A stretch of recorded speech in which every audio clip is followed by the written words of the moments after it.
Welcome to the Slop Farm. Enjoy the video.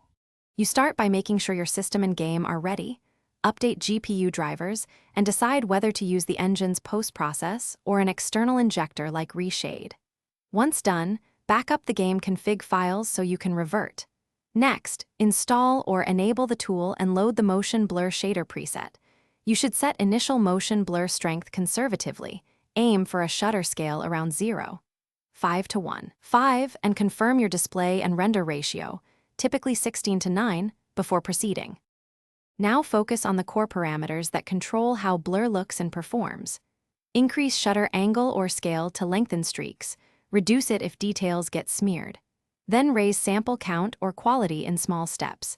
This improves smoothness but costs FPS, so monitor performance while you tweak.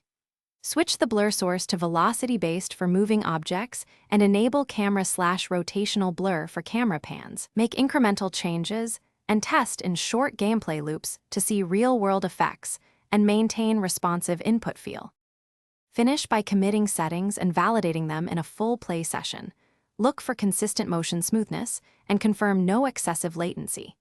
If you see stutter, reduce sample count or lower shutter scale.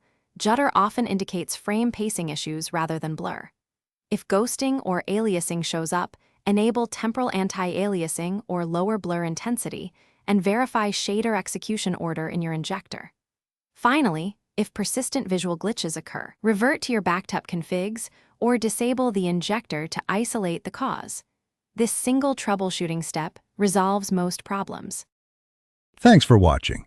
Consider subscribing if we helped you today.